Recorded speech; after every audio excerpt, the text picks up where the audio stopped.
It's been a minute since the last time we were live, but we are back watching Barcelona versus Mallorca. Nilikuwa na watch game ya Man U and as painful as it is, Man U are playing very good football. See, very good football, but they are playing good football.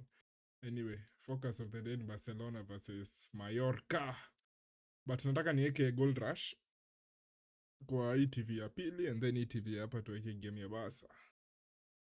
Naona West Ham washaekelea mtu kitu. West Ham washafinya mtu 1-0. Game ya Barcelona kwa karibu kwanza. Tuweke lineup. Bado sijalipia subscription ile nini yangu ya tactics.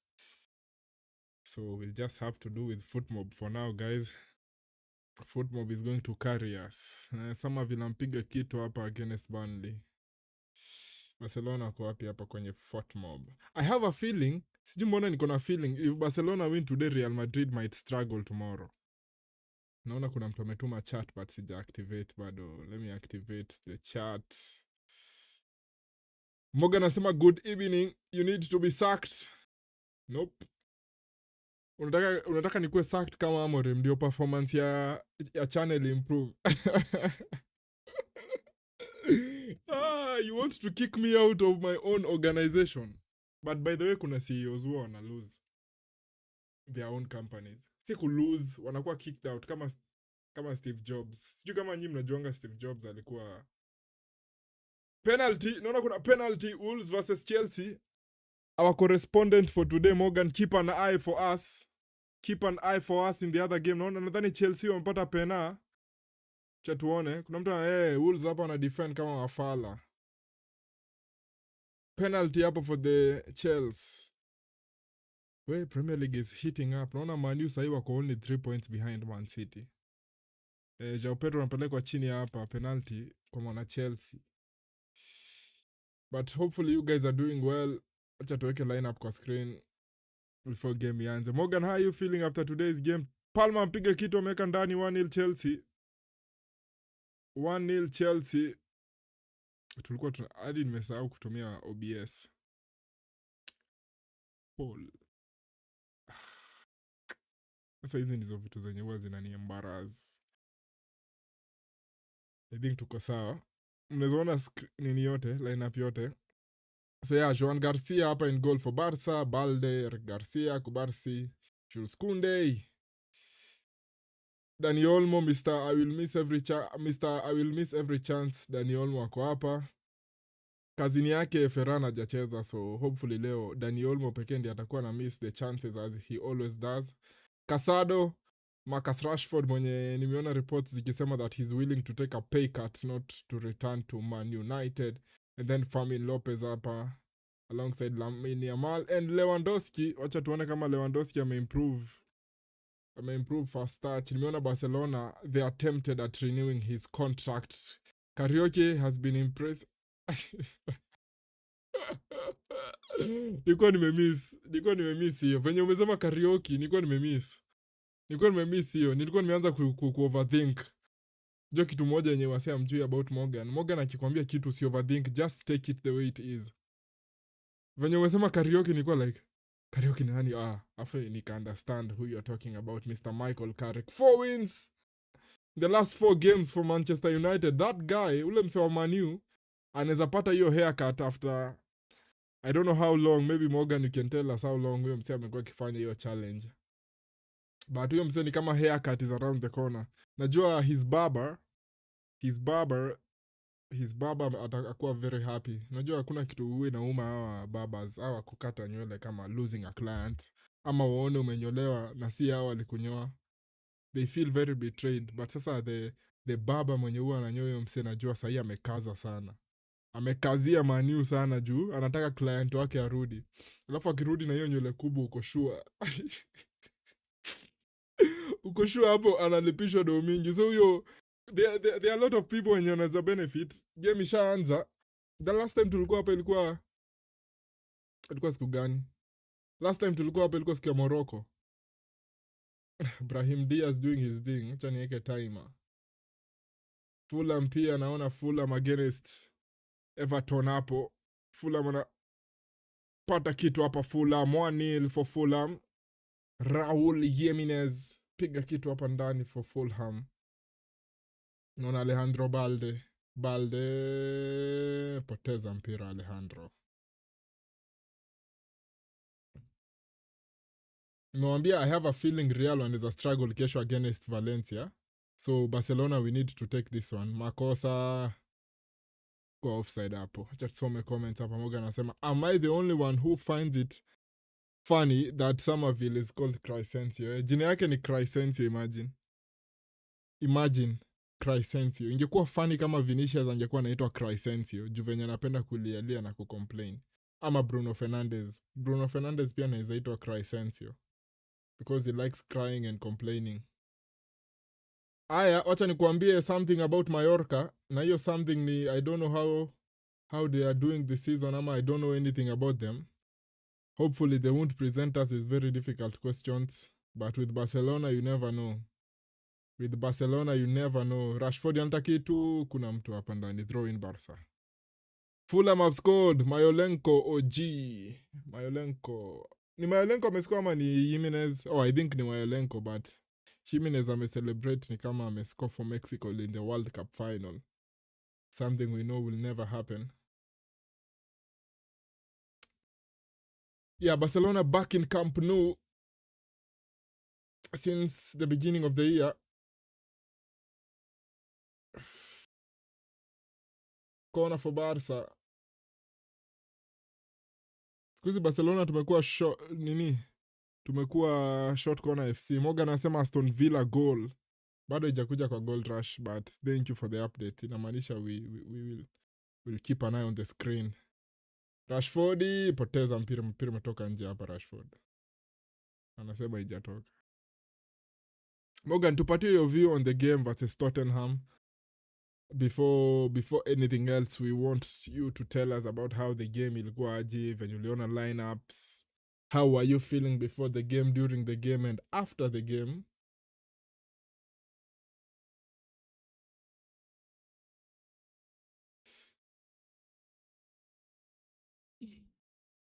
Si Arsenal pia drop points against Sunderland.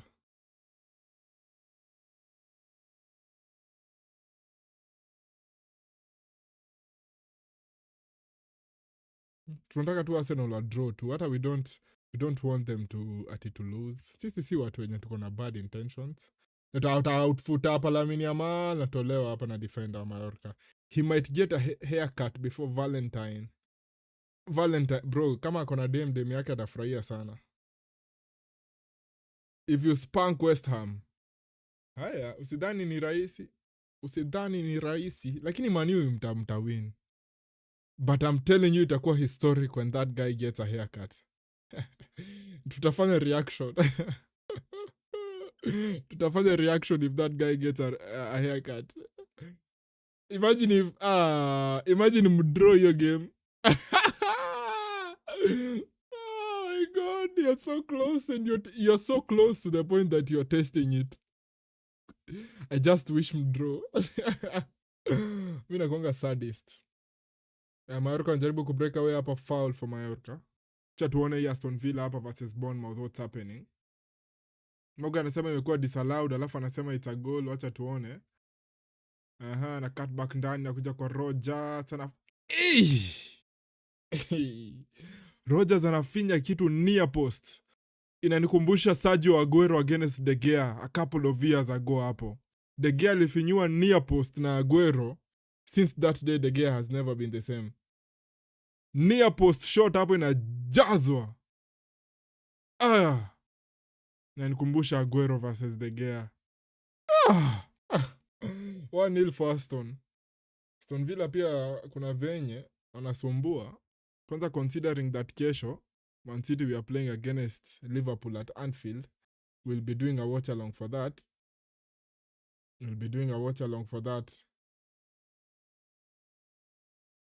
So you guys remember to tune in kesho. Ni 7:30 ama ni 6:30? Go offside hapo Mallorca. Ni bao, I was confident for a win, but I've got some concerns on Michael's selections and changes. Yeah, ulikuwa umeniambia you are wondering why Ahmad is playing. Nani mwingine ulikuwa umeraise concern yake other than Ahmad? But me I think Ahmad ako okay. I think venye yeye ana set up team yenyu and I set up for the best way for you to get the most out of every player. Get the most out of every player. Let me rethink that statement. Ana set up your team ama ana set up players to ensure that the team inapata as much benefits as possible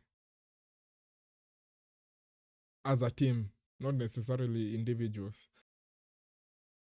But mi nilikuwa tunajua ule coach mwenye atakuja Manu. For me nilikuwa tunajua ule coach mwenye atakuja Manu aeke Kobe Maino in the midfield, in the deeper midfield kidogo, na aweke Bruno Fernandes in the 10. Huyo ndiye atapata results. Ni venye siezi kuwa coach wa Manu for obvious reasons. But hata si hiyo tu ndio unafanya. That is just what you implement. You start by doing that. Bruno Fernandes in the 10, in a free 10 that is. Enye anaweza roam left, right and center. Fans wa Arsenal nimeona wamekuwa kisema Saka ako chini this season. I can't disagree.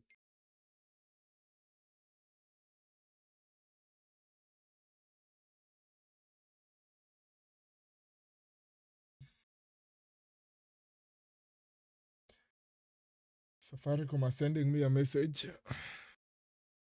Haya, Martinelli ama uninani akona ball for Arsenal na kuwa crossed up on the edge of the box, hakuna mtu. Sunderland anavaa blue, anakaa Everton.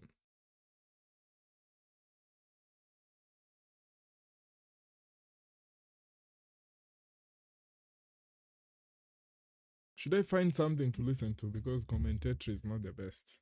Commentator ya nini na boingi sana, ya LaLiga na boingi. Ilikuwanga na bamba zile siku zenye walikuwanga na msi anaitwa Ray Hudson. Ray Hudson is one of the best commentators out there. Ray Hudson bro. Kama ulikuwanga, ilikuwa between what years and what years. Siezi peana a specific year, but nakumbukanga hadi I think 2020. But Ray Hudson bro was one of the best commentators. Throw in for Mallorca. Kuna mtu ana attempt hapo pasi ya kishenzi sana hapo wa Barcelona. Acha nitafute ngoma ya kusikiza hapa.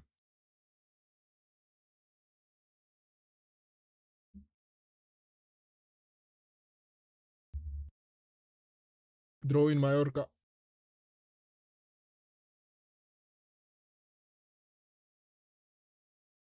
Ingekuwa offside hapo. But Champions League pia I think ina shape up vizuri. Next week ndio kuko na playoff games. I think next week ndio kuko na playoff games. Wacha tuone. Champions League fixtures. Kunatokea bao hapa West Ham versus Burnley. West Ham wanapata bao ya pili. Pata bao ya pili hapa West Ham. 2-0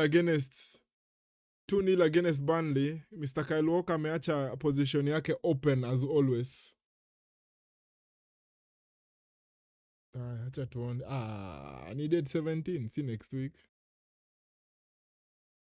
Si next week, ni next week but one. Yeah, tutaweza kufanya playoffs. But I promise you, from round of 16 hadi the final, we will watch every game. I don't know how, but we will be there.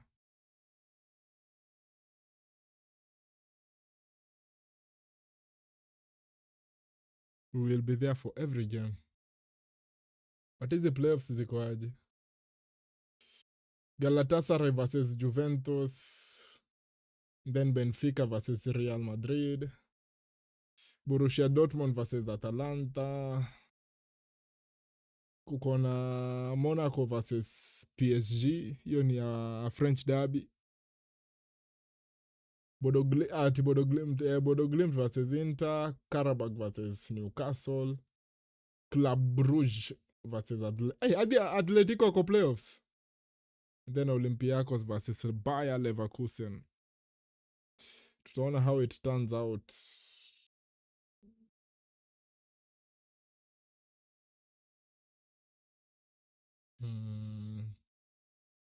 Kona for Mallorca.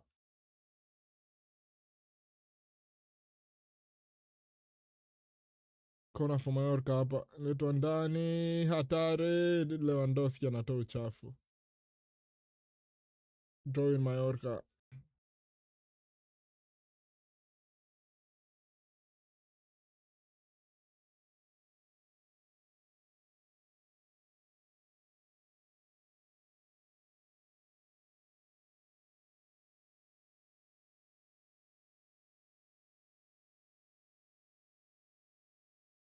Hatari. Inakuwa blocked.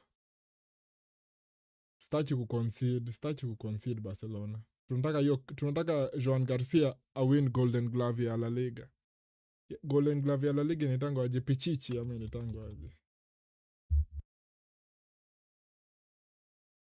Sijui venye inaitwa but ina exist. Aya, ball over the top for Rashford. Rashford mpira itamzidi.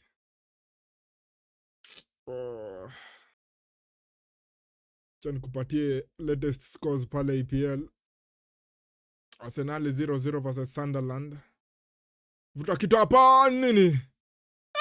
Rice amevuruta long shot. Vuruta kitu hapa Declan Rice lakini ilikuwa off target. Not far though. Not far. Not far. Not far. The idea ilikuwepo. Idea unaweza iona. Pass ball Dani Olmo.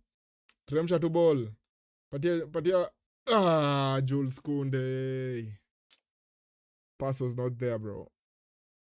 Nikuwa nikupatia latest score. Arsenal 0-0 versus Sunderland. Bournemouth 1 goal down against Aston Villa, courtesy of Morgan Rogers. And then Burnley 2 goals down against West Ham.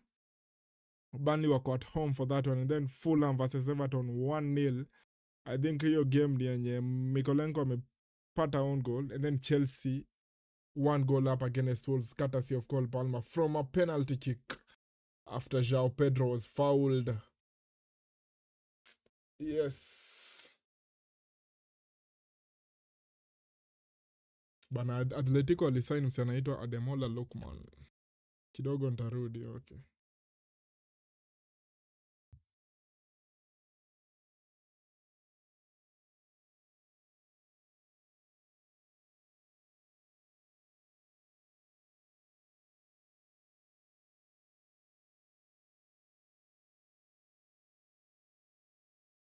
Sunderland wako na set piece hapa against Arsenal, who are the set piece kings. Rashford. Patia Alejandro Balde, Rashford.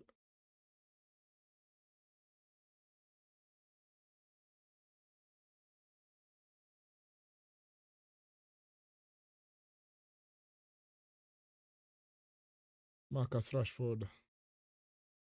Rashford for Barcelona na changing akitafuta Lamine Yamal. Lamine Yamal nini? Rafinha ako kwa bench. Aya, Rashford nini?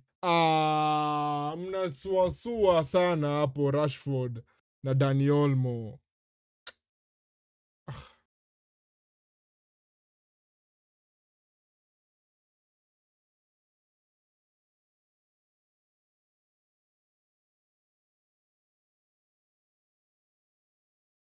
Nani ako kweli? Rafinha ako kwa bench. Rafinha ako kwa bench kweli. He's not there bana. Jamani, kama ameanza kukuwa na issue. Thigh injury. Gavi pia anarudi mid February. Hii inamaanisha the earliest atacheza ni mid March.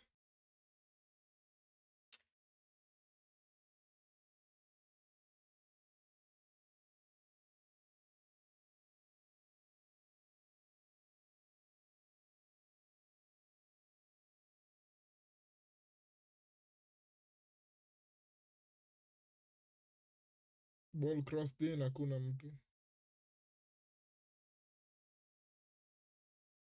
Goal kick Mallorca.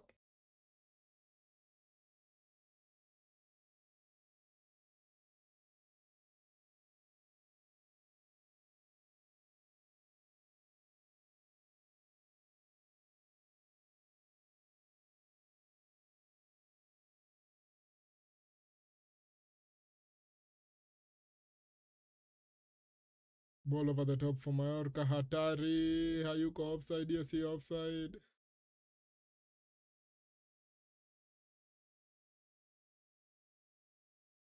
Juan Garcia anapura anatoa.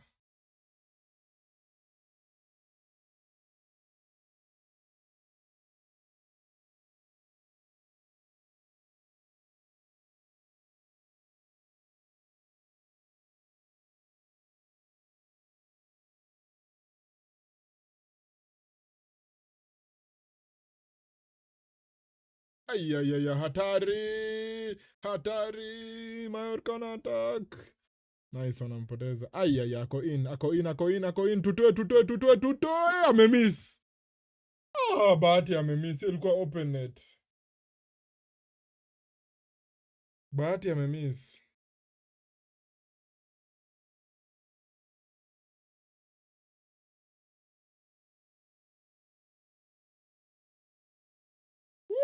Bahati amemiss. Hiyo ilikuwa onside.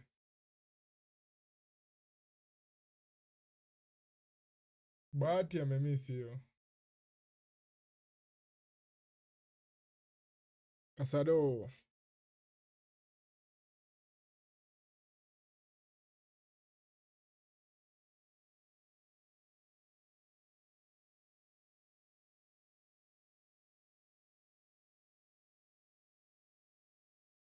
Dani Olmo.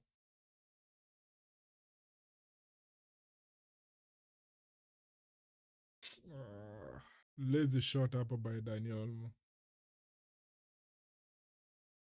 Jamaa amemiss aje. Huyu ni jamaa anatonga Muriki ama anatonga nani? Amemiss aje hiyo. But I think pace ndio imefanya asifikie hiyo ball. I think hiyo ball imekuja with too much pace. He's not that fast.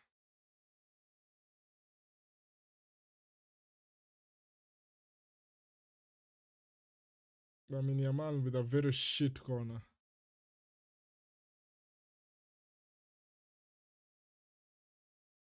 Only the best chance for in the game so far. Jamaa angekuwa tu one step ahead, hiyo ni bao. Angekuwa just one step ahead, hiyo ball ikikuwa crossed, hiyo ni bao. But sasa kama angekuwa one step ahead, angekuwa offside. So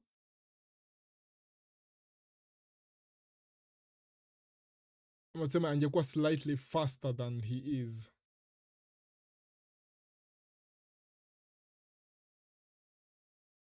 Penalty ingine for Wolves versus Chelsea. Penalty ingine for Chelsea. Ain't no way bro.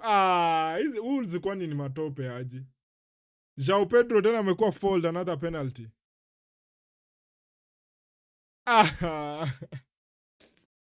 Huyu jamaa anafanya nini surely? Huyu defender wa Wolves kwani ako crazy ama? There's no way this is real. Cole Palmer anadunga Cole Palmer anadunga pena ya pili. 2-0 for Chelsea, penalty mbili for Cole Palmer. Bro, hizo ni ile defending. Hata mimi mwenyewe, unaona venye niko sahi, penye niko sahi. Wanichukue waniambie kuja utuchezee kama defender wa Wolves for just one game. Mimi mwenyewe siwezi make mistake kama hiyo. Na mimi si professional na sijacheza I'm not fit for football for nini, sijacheza football for a minute. Siwezi sukuma player hivi na mkono kwa boxi yetu. Really? Huyu hata hafai kulipwa mshahara ya hii wiki. Hafai kulipwa salaria. Hata as a matter of fact, hafai kulipwa salaria this month. Hiyo ni such an hata amateurs are making such a mistake. How would you push someone hivi point blank kwa mgongo in this football yenye imejaa so many cameras? Come on. Sunderland wako na kona hapa against Arsenal. Wase wa Chelsea najua sahii wanafurahia.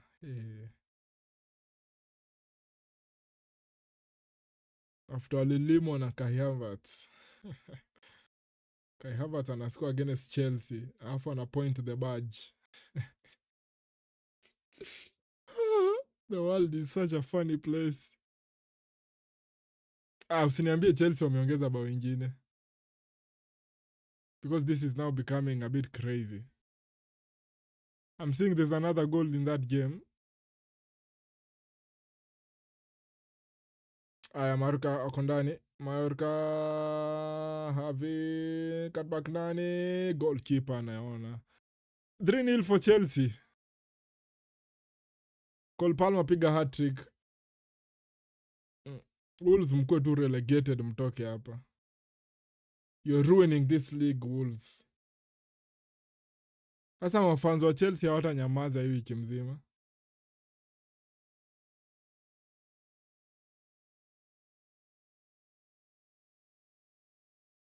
3-0 for Wolves. Hat-trick for Cole Palmer.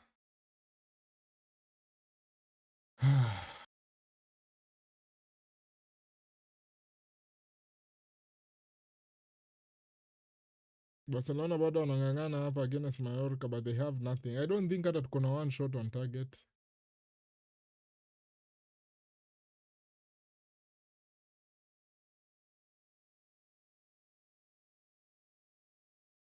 I don't think tuko na hata one shot on target so far. We need to do more in the second half, in the few minutes second half. In the remaining minutes hapa. Tuko 22 minutes in. Rashford, Dani Olmo, Chia Casado, pia Lamine Yamal, hatari! Goalkeeper anaona.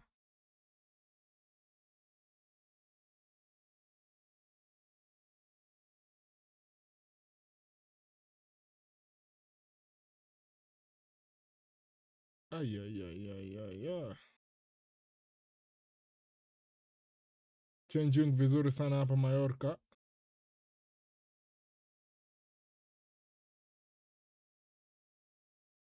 Changing tena on the left side Mallorca. Good pass. Cut back. Corner for Mallorca.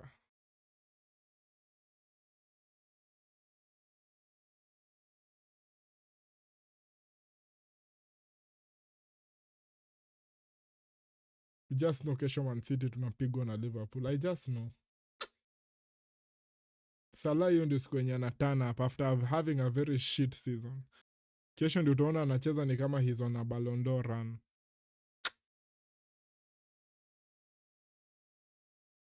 But I know bado kuko na chance yetu kushinda at Anfield. But sasa kuko na very big conundrum. Should we drop Haaland for that game?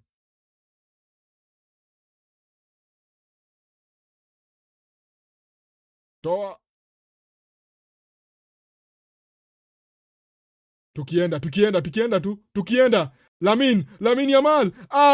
Lamine kwenda huko. Poor execution Lamine. Wamescore from a corner of Frauzo Arsenal, si ndio? Naona Arsenal they are celebrating. I think they've scored from a corner. Ilikuwa simple pass Lamine. Si corner. Apologies. I'm such a good hater.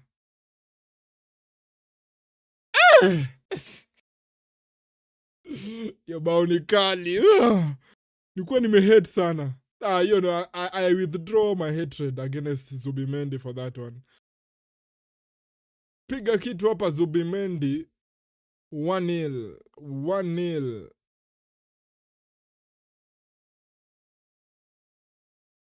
1-0. For the Gunners. Zubimendi hapa mpiga golazo safi sana. Haya, tumeona bao in all games isipokuwa ya Barcelona.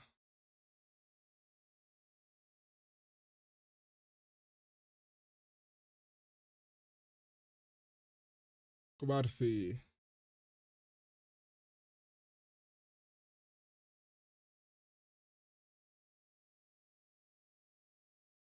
Good ball hapo Casado.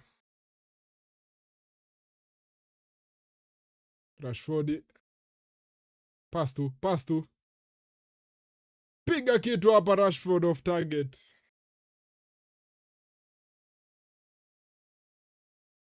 Kwa offside hapo Kai Havertz.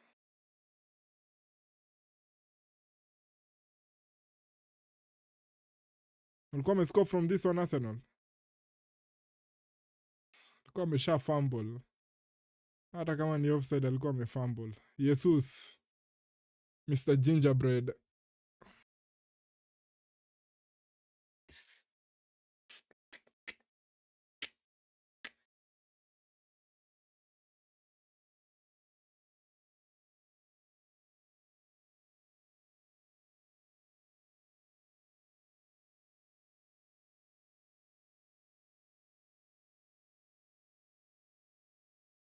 Lamine Yamal is down.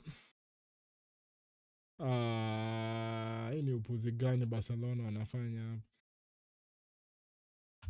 I'm back. Morgan anasema I'm back. Naona Paloma is running. Bro, amepiga penalty mbili hapa na akaskoba wengine hapo. Hat-trick man. Si unajua guns wa Chelsea hawata nyamaza. Jesus anazusha hapa na hata hajascore. Hajascore from it na anazusha.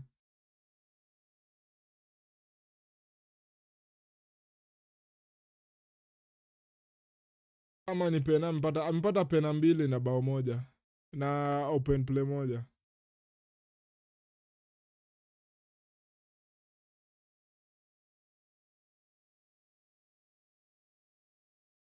Ayo hatari.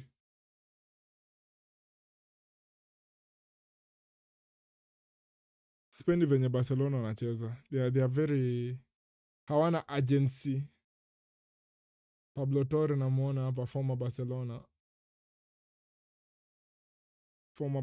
hapa Pablo Torre.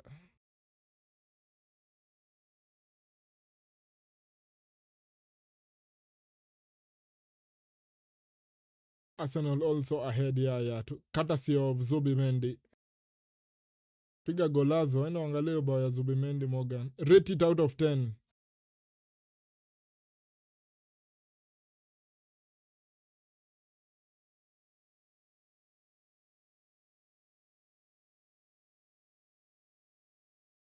Casado. Balde. Rashford. Vruda. Nini. Lewandowski. Fiscal Barca. 1-0 for Barcelona. Lewandowski. Good positional play hapo by Lewandowski. Good composure pia. 1-0 Barca. 1-0 Barca. Hiyo ni situational awareness hapo.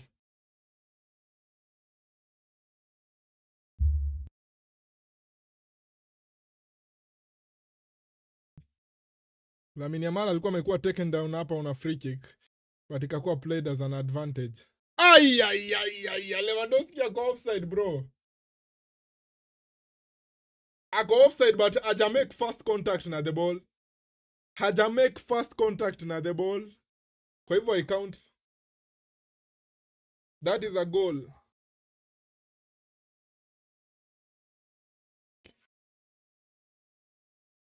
Hiyo high count as offside. That's 1-0 for Barca.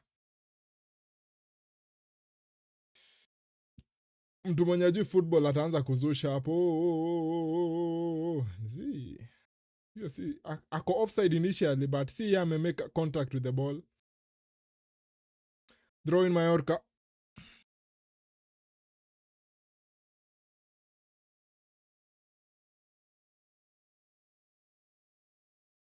Full time.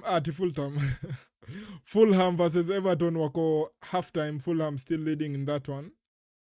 Arsenal versus Sunderland. Bournemouth versus Aston Villa.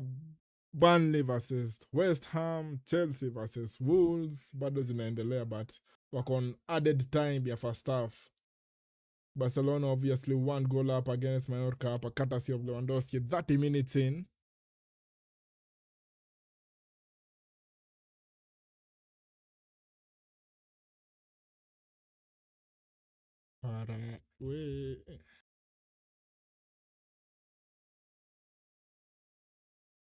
Lamine Yamal, poor pass. Leo Lamine Yamal, you're passing the ball like someone who is drunk. Which reminds me, early thoughts on League Cup final. The only thoughts I have about the League Cup final is that si understand Mona McGahey, he can't play in that game. Si understand Mona he can't play in the Carabao, especially in the final. Like really, Semenyo can play, but but McGahey can play. That is how crazy the rules za English football ziko. But yeah, I think it's too early. It's more than a month away. A lot of things can happen between now and then. But obviously itakuwa very exciting, Man City versus Arsenal. Someone is going to go home crying on that day. We are guaranteed of that. Someone is going to go home crying on that day.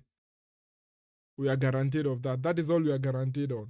But sasa I can't contribute further on it considering iko 1 month away. Najua kuna mtu atasema, but si unasemanga utafanya World Cup prediction 1 month away, utafanya aje? It's slightly different kwa sababu like between sahi na hiyo game ya League Cup final kunaweza kuwa na watu wanakuwa injured for Man City ama wa Arsenal. Kunaweza kuwa na watu wanarudi from injury. Kuna watu wanaweza anza poor form. Kuna wenye wanaweza anza good form. Ya Mallorca walikuwa ndani. A City United, A City United, bro. A City United.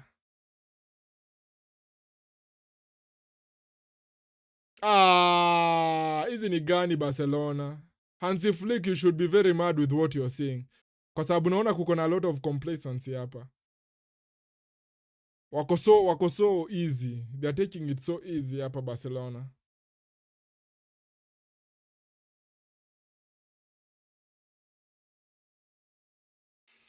Naona ni anachezanga aje.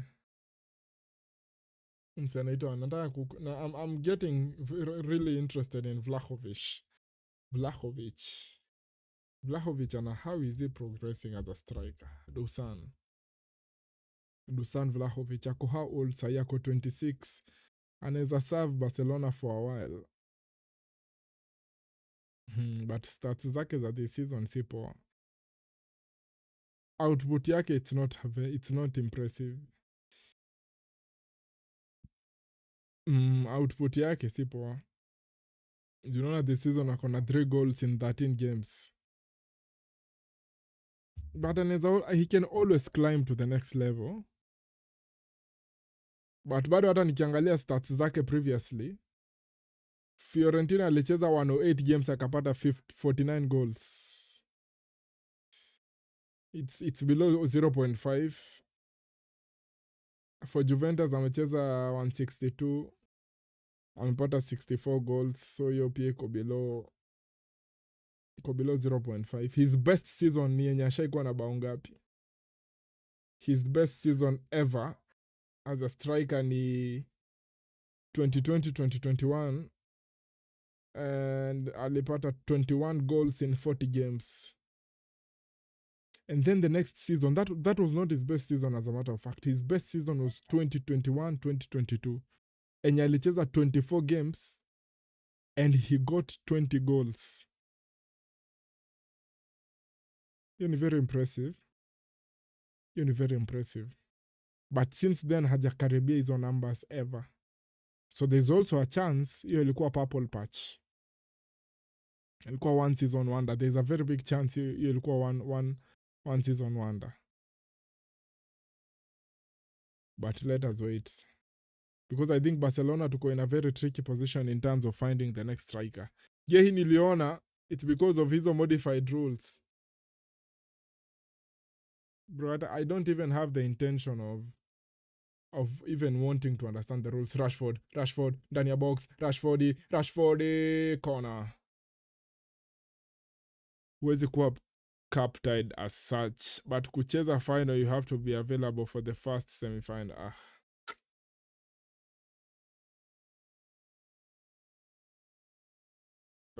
Rashford anacheza poa sana ile side yake. The only issue ni hakuna output.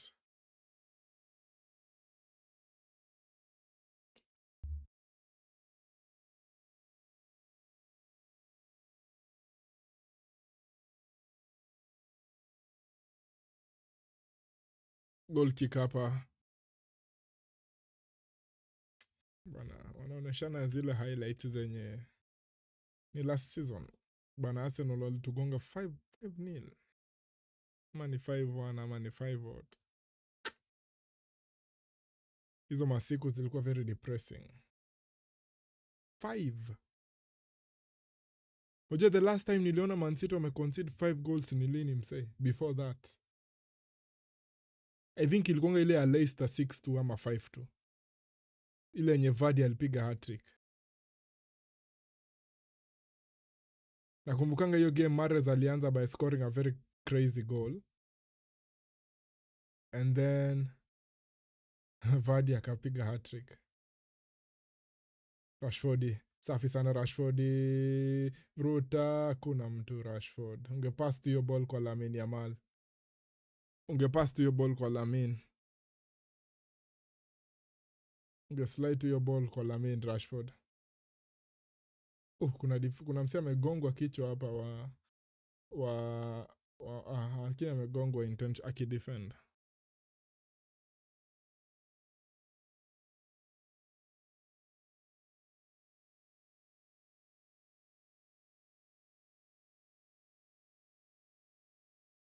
Hiyo bao Morgan, hebu react kwa hiyo bao ya Zubimendi. What do you think about it? Rate it out of 10.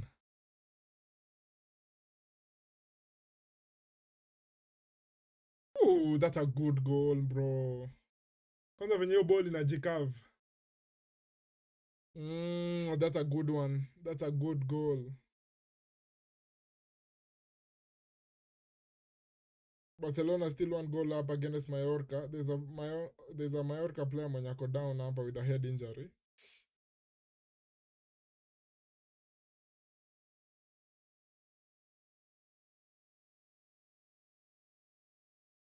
Pedri na Rafinha on the bench.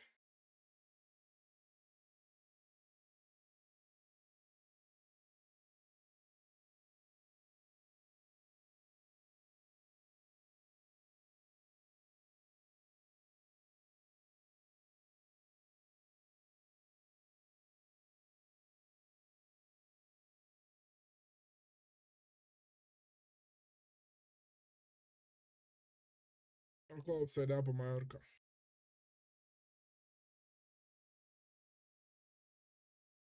Yeah, ilikuwa ile 5-2 yeah, 5-2 Leicester versus Man City. Mahrez and Maddison goals were finished off quite spectacularly. I think bado hiyo siku Harvey Barnes aliscore. Unajua kitu moja yenye wasee wa ujuanji, Harvey Barnes anakuwa amezoea Man City sana. That fraud.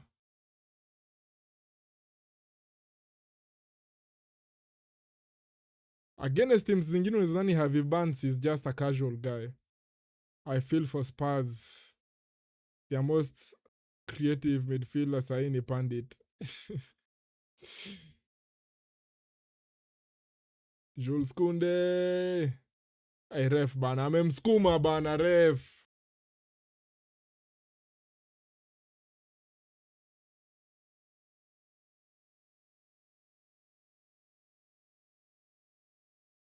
Sioni hata kenye Dani Olmo ana contribute. Sioni kenye Dani Olmo ana contribute. I think kwa sababu he's playing in the one of the 8s. Chelsea versus Wolves.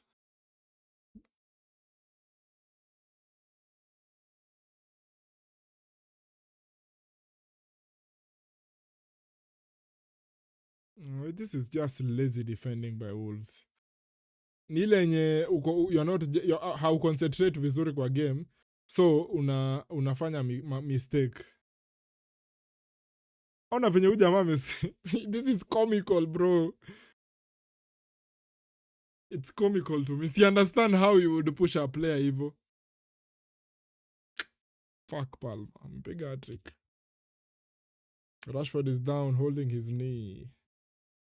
Ncha niwaoneshe hiyo foul ya that Wolves player.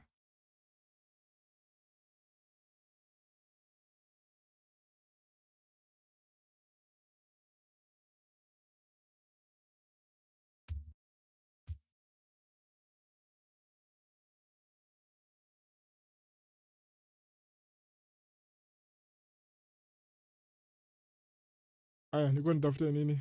Highlights. Si highlight bas. Niwaoneshe hiyo foul ya Cole Palmer has scored his fourth EPL hat-trick for Chelsea. Most than any other. What? Hii haiwezi kuwa ni ukweli, guys. Haiwezi kuwa factual.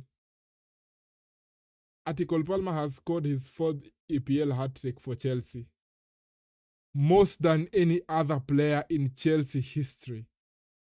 Delivered on his 100th appearance for Chelsea. There is no way ati hakuna player mwingine amescore more hat-tricks than Palmer in Chelsea's history. Kwani Chelsea iko na history kidogo aje? Cha tuone most EPL hat-tricks for Chelsea.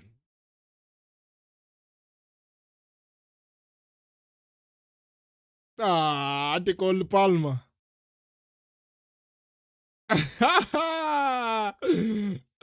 Chelsea is such a small club, bro. Hizo miaka zote tokeni hapa. Chelsea is such a small club. Cole Palmer ndiye akona the most hat-tricks for you. Nyinyi ndio hamna hata history. Ama watasema pia Man City in the same ni Haaland. I think ni nani? Ni Haaland ama Aguero. Nice one. Rashford playing very well leo. Rudisha tu nyuma mzee.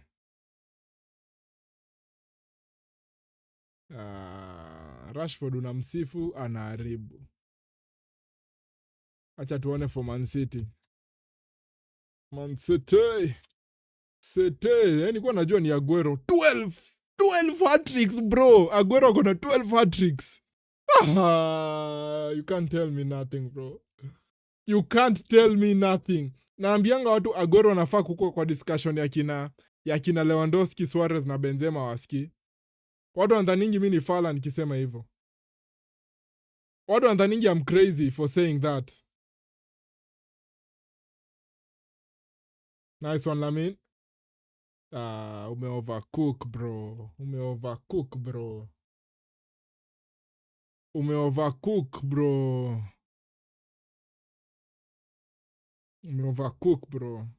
For Man City ni Aguero leading with 12 hat-tricks.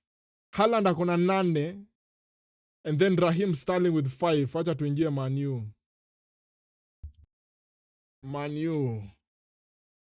Acha tuone most hat-tricks for any Man U. Adi Man U ni Wayne Rooney with 6 in the EPL. Tunaongelelea EPL peke yake. And then Ruud van Nistelrooy with 5. And then Berbatov with 4. Berbatov pia alikuwa mnoma. Wase wa Man U ni kama you sleep on nani sana. On Berbatov sana. Considering that he only played 108 games in the EPL na akona 4 hat-tricks, na mse kama Rooney aliplay 393 na akona 6. Inamaanisha if he went to play the same number of games, angekuwa na more. And then kukona fraud moja hapo. Hii jina ni gani Man U? Cristiano Ronaldo. Kuna mse anaitwa Cristiano Ronaldo hapa. Akona 3 hat-tricks for Man U. Na watu wanasemanga ati he conquered the EPL. Get out of here, man. Get out of here. Get out of here. Get out of here. Acha tuone Liverpool. Hiyo ni Salah obvious. Salah ama nani? Most EPL hat-tricks. Huyu mse ndio nilikuwa niseme. Robbie Fowler. Ati Fowler. But si... Hapana, hawa ndio wanionyeshi venye nataka. Robbie Fowler with 8. Huyo pia alikuwa mnyama. Robbie Fowler with 8 hat-tricks for Liverpool.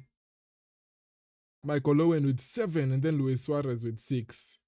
Suarez anawa mnoma mse. Salah kona only 4 EPL hat-tricks. Hajafikia hadi Suarez. Zubimendi God is good. Nimeangalia list ya most EPL hat-tricks. The list has some EPL greats who played for some of the EPL. Bro, see, I hope you're not hating on Alan Shearer, kindly. He might not have won many EPLs but msee alikuwa mnyama sana kwa goal scoring. He was so cold when it comes to goal scoring. Ya Kopama ni quite surprising consider wamekuwa na Hazard. Si ndio nasema? Hata achana nao. Hata tu consider the other big names akina Hazelbank. Ntonga Hazelbank kama anaitwa Jimmy nani huyo? Na ule mse mwingine Ziko ama Zolo ama something like that. Na akina Anelka. Eto'o pia amechezea Chelsea a couple of times. Hata alikuwa nadhani Lampard, lakini Lampard alikuwa mse wa kuvuruta ma long shots hapo. Berbatov was phenomenal. Yep, he was. They also had Lampard, exactly.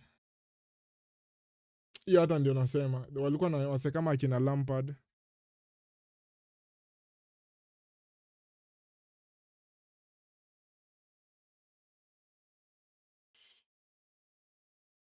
Tuangalie hizo league zingine, what's happening.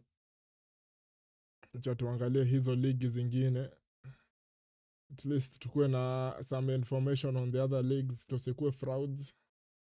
Serie A kuna game inachezwa 8. Acha tuone Serie A inaendelea aje. Ama ni share screen. Free kick hapa for Barcelona. Naona Rashford anaotea hapa. Lewandowski toka hapo kwa free kick. Toka hapo bana Lewandowski. Toka hapo kwa free kick wewe bana. Bro, there was a time ilikuwa naona free kick kama hii for Barcelona. I only knew there was one result. Either goal, not one, two results. Goalkeeper shika uvunjike mkono ama Messi ascore. It was only one of those two. I think Rashford anachukua majukumu hapa for Barcelona. Rashford ndiye anachukua majukumu, Lewandowski anaondoka. Referee hiyo wall iko karibu sana bana. Refa. Rashford apiga kitu, goalkeeper umemiss bana. Lamine. Poor situational awareness. Poor situational awareness by Lamine Yamal hapo. Rashford alikuwa ameweka lakini goalkeeper Lamine Yamal bro, get out of here. Get out of here man. Utamisa aji hiyo. Half time imefika hadi referee ameona this is very poor football by Lamine Yamal. Half time imefika.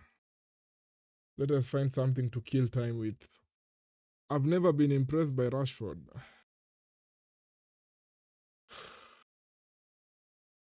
Sitaki kupraise Rashford because amechezea Man U previously. But niko in a very weird position when it comes to him.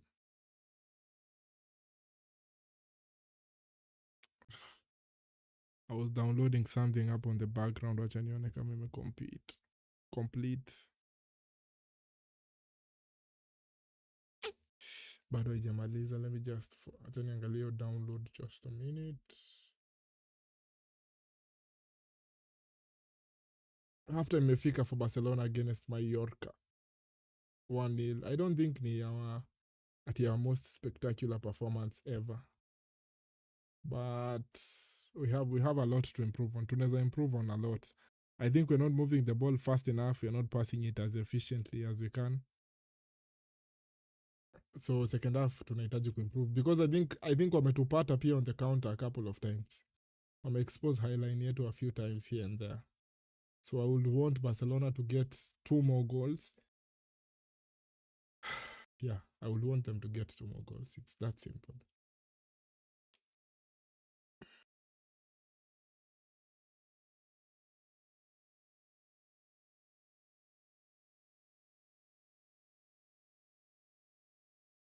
What was I looking on? Nilikuwa naangalia download yangu kama ilimaliza.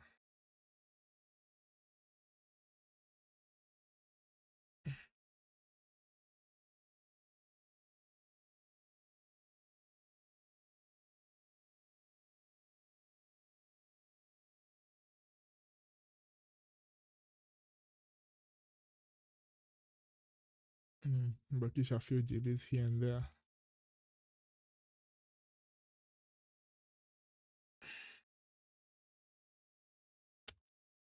Morgan anasema nini? There's something. It's been a while since I've heard of Lamil Fiamal. Bro, he hasn't been ghosting. Usifanye nifungue stats zake tuone. Acha nikufungulie stats uone. I know you have never seen a young player performing this well. Let me just show you his recent performances.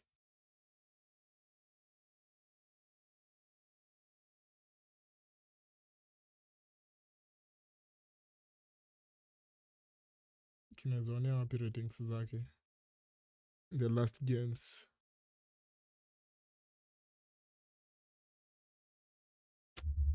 Tunazonea wapi? Aya. In the last game previously against Albacete akapata 1 goal. In the game against Elche 1 goal. Against Copenhagen 1 goal 1 assist 1 yellow card. Against na nakusomea in the order. Si ati nakutafutia zile games zenye ameperform vizuri. So let me start again. Against Albacete 1 goal, against Elche 1 goal, against Copenhagen 1 goal 1 assist 1 yellow card, against Real Oviedo 1 goal, against Real Sociedad 1 assist, against Racing Santander 1 goal, against Madrid akablank on everything, akablank pia against Athletic Club, akablank pia against Espanyol, and then Villarreal akapata 1 goal. So in the last 1, 2, 3, 4, 5, 6, 7, 8, 9, 10, akona how many contributions? 1, 2, 3, 4, 5, 6, 7. In the last 10 games akona 7 G&A. Hizi ni numbers wewe you have never heard of when it comes to a young player. I know you are shocked. Na usiangushe simu ama laptop ama TV kama you're watching on your TV. And he's 19 years old.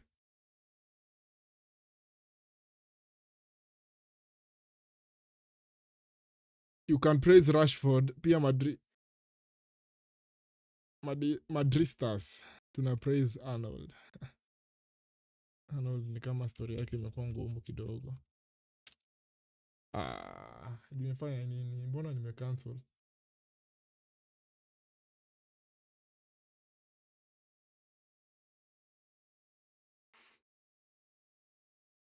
The best young player we've all seen is Mbappe, surely. The best young player is not Mbappe. Best young player ni nani in the history of football? Na young tuna define young aje? Is it below what age? Ina sound so creepy nikisema kitu kama hiyo.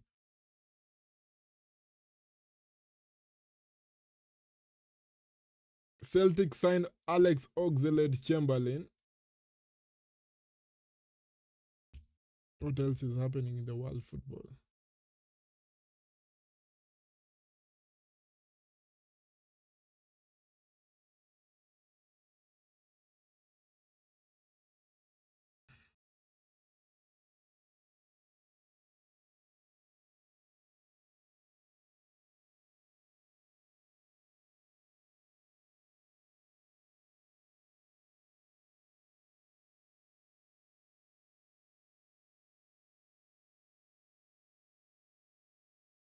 Not Mbappe. The best young player ni nani? Nazario maybe.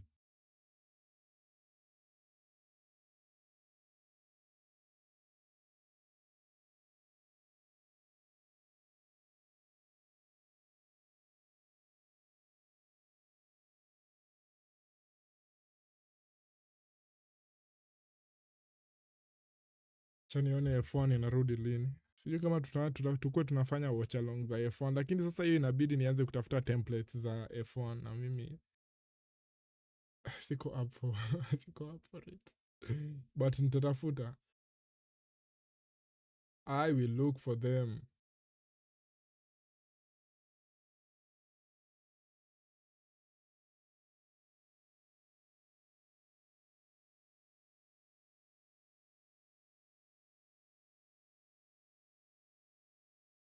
Just a minute. Kuna download inanikula kichwa hapa.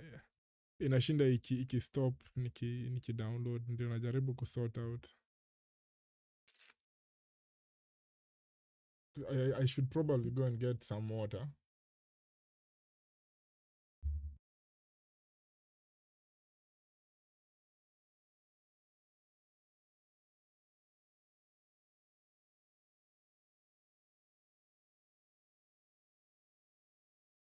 Yeah.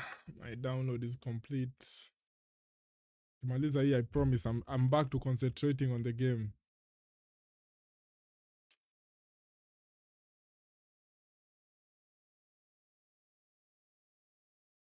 Yeah, we are good. Tuangalie wacha niwapatie updates. Arsenal still 1 goal up against Sunderland. Bournemouth still 1 goal down against Aston Villa. Lakini naona hiyo game iko na bao, tutaangalia ni nani amescore hapo. Burnley still 2 goals down against West Ham. Fulham still leading against Everton. Wacha tuone Bournemouth nani amescore. I love the drive into the ball. Uni ule Odango. Hapana, anaitwa Ryan. Ryan ampiga kitu hapa 1-1 for Bournemouth against Aston Villa. Noah hala hapo for Ryan. Achukua bola, anasema niachie majukumu na anaenda nayo hadi mwisho. 1-1 Bournemouth against Aston Villa. Good evening.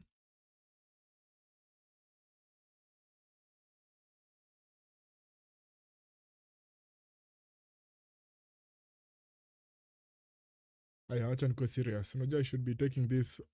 I should be a professional when it comes to this. I have been saying that for the last 2 years. 2 years. Tulianza back in 2024 time ya Euros. Wow. Hatujafika 2 years. Hatujafika 2 years.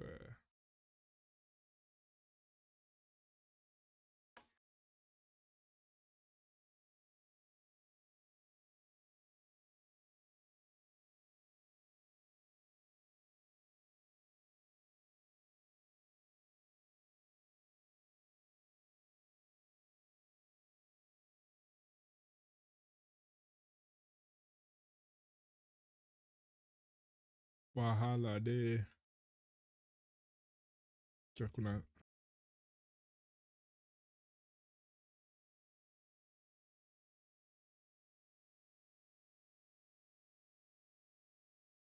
Chelsea wamescore ingine.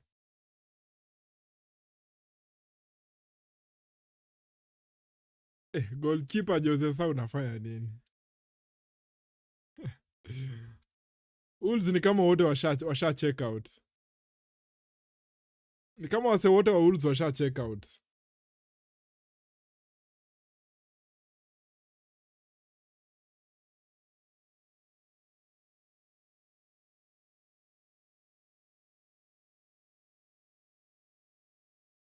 Wolves ni kama wase wote wa Wolves wali check out. Unaona kuna bao wengine kwa hiyo game ya Wolves versus Chelsea.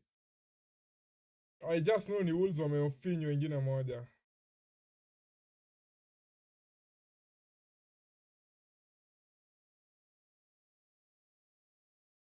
I think Wolves wameongezewa kitu hapo. Wamescore. Wamescore Wolves. Wolves wamescore. No clean sheet for Chelsea.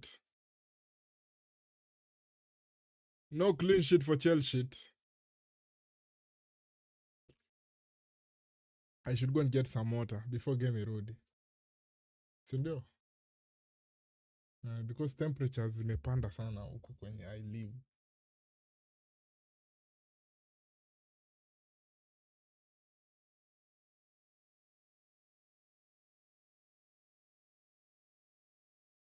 Going to get some water. I'll be back in a few. Wacha tuone game bakisha how many minutes irudi.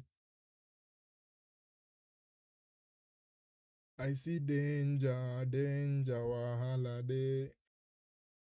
3 minutes. 3 minutes, I'll be back in like 2 minutes. Going to get some water, drink some water.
Yeah, we are back. Hopefully the game is also back. Yes. The game is also back.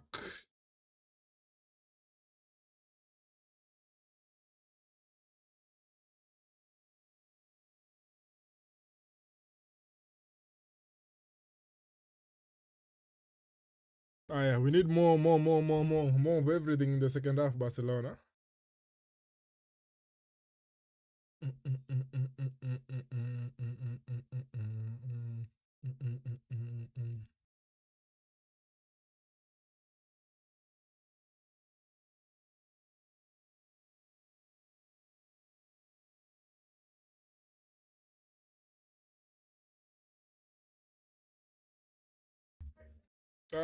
Sunderland wanameka substitute hapa. Substitution.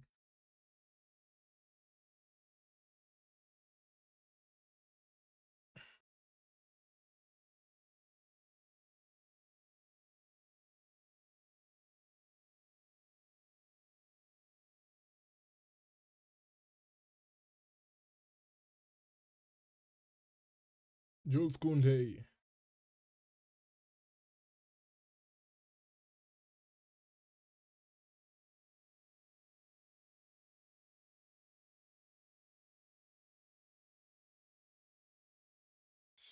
Rashford.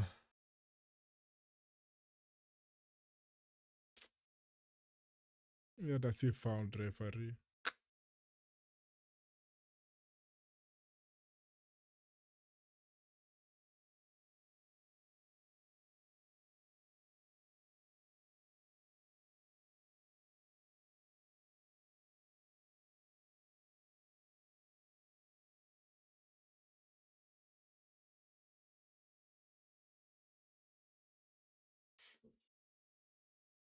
No substitutions from Barcelona.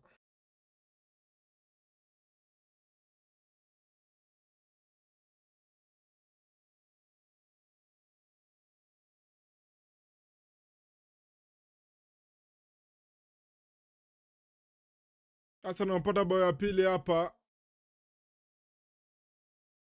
Piga 2-0 hapa Arsenali. Yo crash.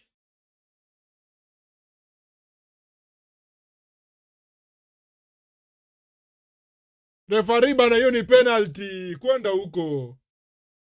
Toka hapa wewe referee.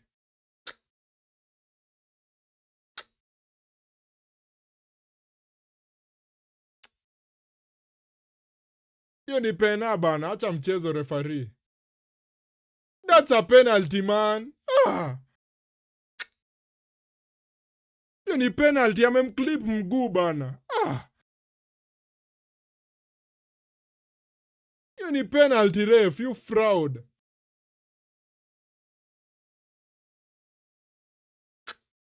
Man, our referees wa La Liga, they are so shit, man.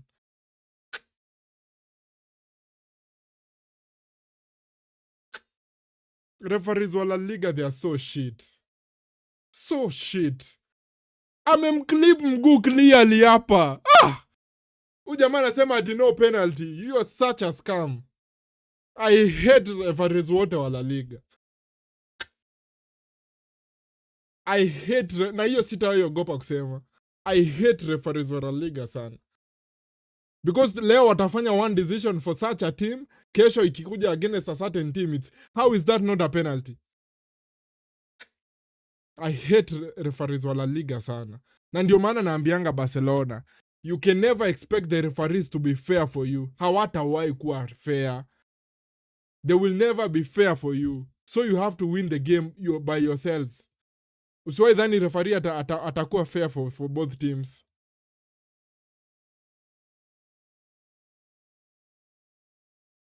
Rashford.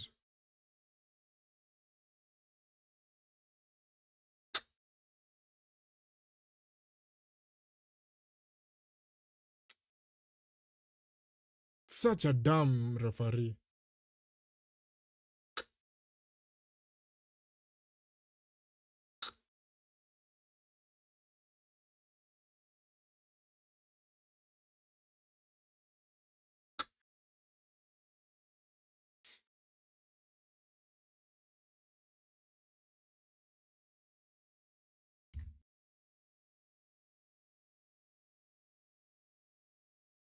Rashford kwani ana struggle?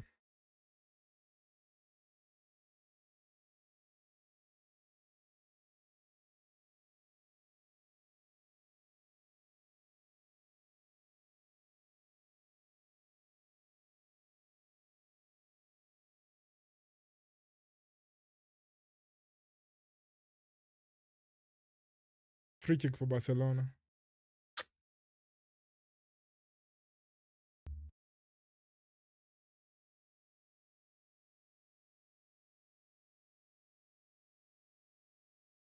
Newcastle wanacheza against Brentford leo.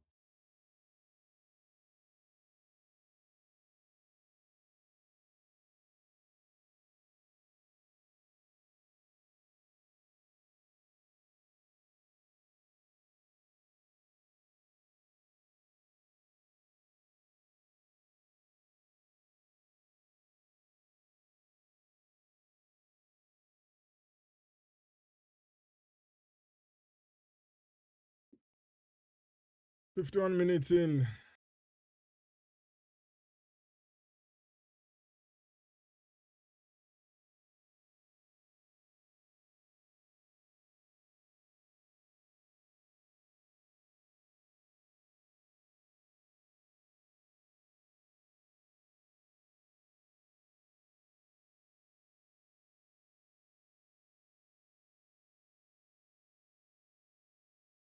Ukuta hadi ina move mbele. Na referee ako hapo tu is drunk. Hafanyi anything. I'm waiting for the day ye La Liga itakuwa, instead of a referee watakuwa wanatumia AI. Because hao jamaa wote wenye hata wakileta new referees bado there's no difference.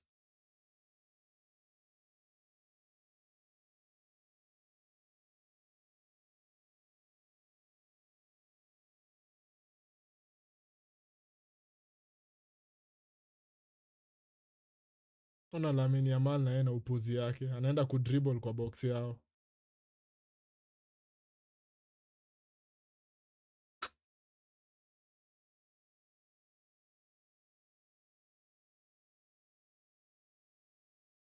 Ati hiyo si penalty. Amemgonga clearly on his knee.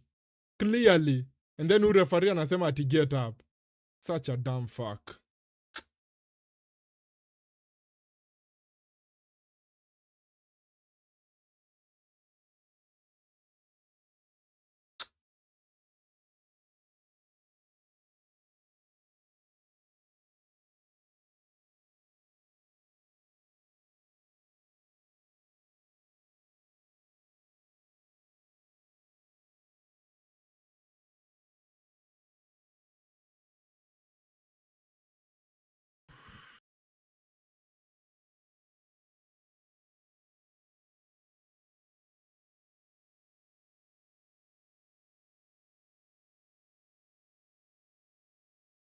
Piga kitu hapa na gonga post corner for Barcelona.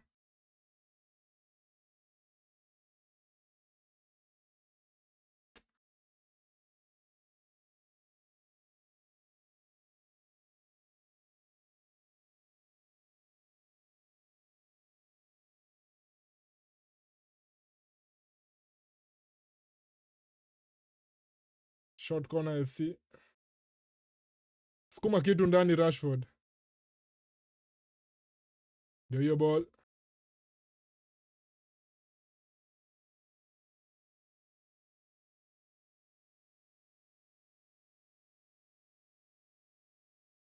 Another corner hapa for Barcelona.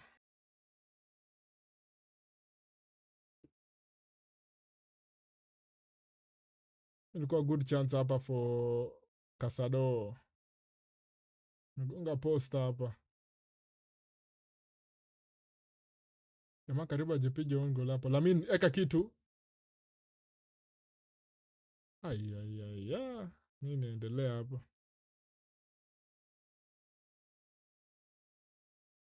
Toa mpira nje Garcia. Corner for draw in for Barca.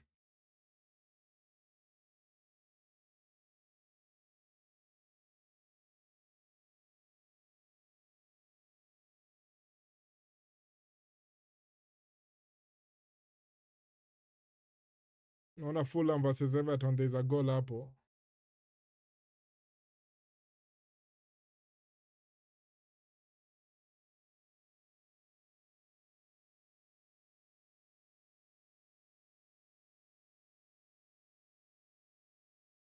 Tuweke pressure basa. We need 2 more goals bana. We need 2 more goals bana.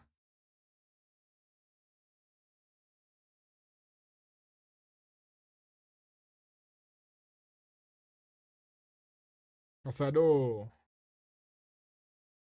Chatuone what's happening for Everton against Fulham. Everton napata kitu 1-1.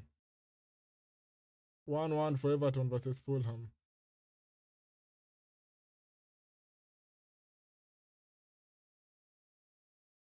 One for Fulham against Everton. We probably need Aston Villa to drop points.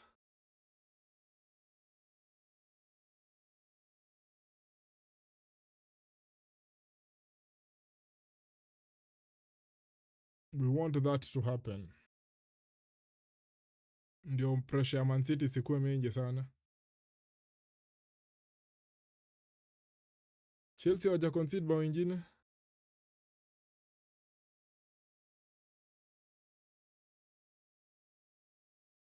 Twende Dani Olmo. Dani. Toka hapa bana.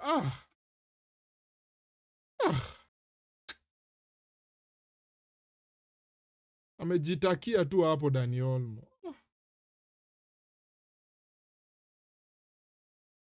Eka kitu Famin. Piga kitu hapa Famin. Kukona.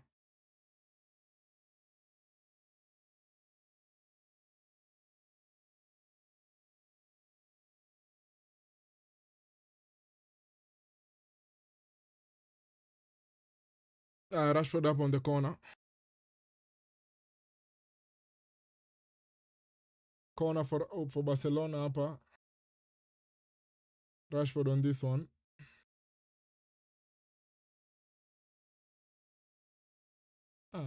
Deep corner. Hakuna mtu.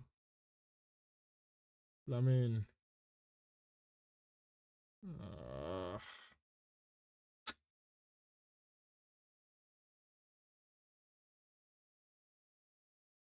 Jules Koundé.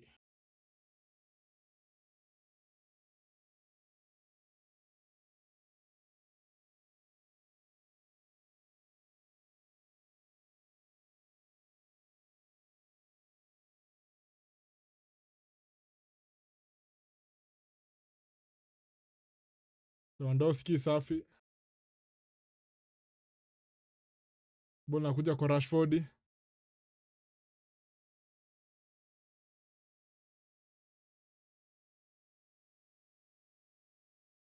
Corner for Barca. Bana, we need a second goal, man. I am not confident ever. We need 2 more goals.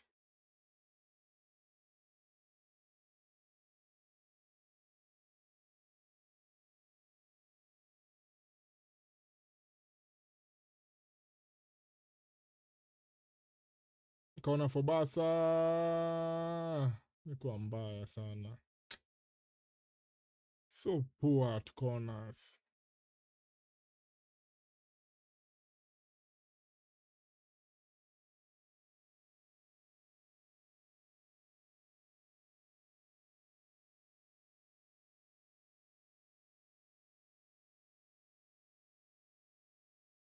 Goal kick Mallorca.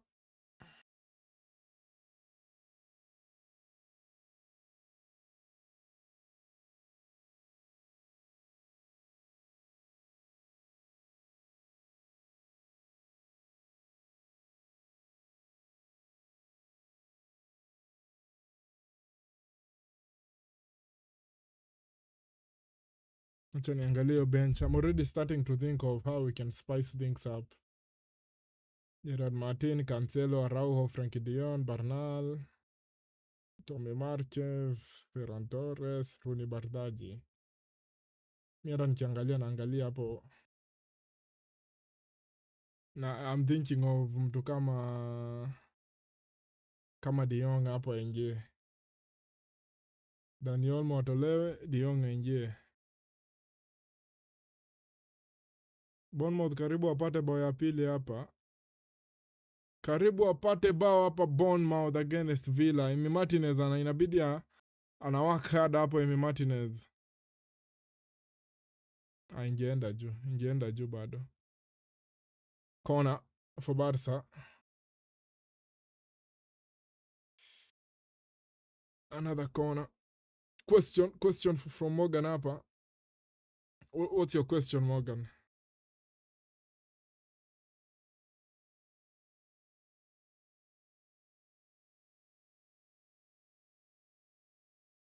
Lamine Yamal!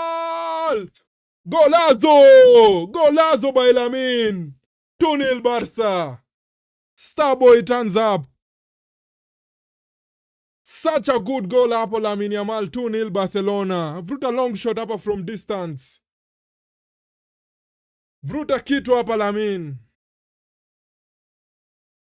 Vuta kitu hapa Lamine Yamal. Piga kitu hapa Lamine Yamal.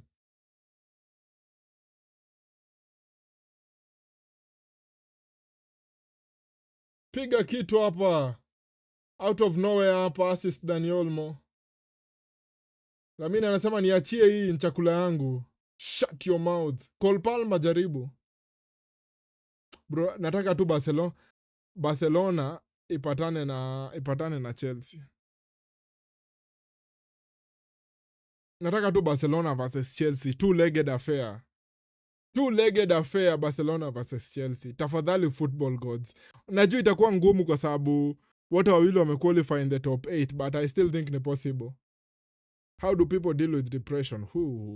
Ni kama nini?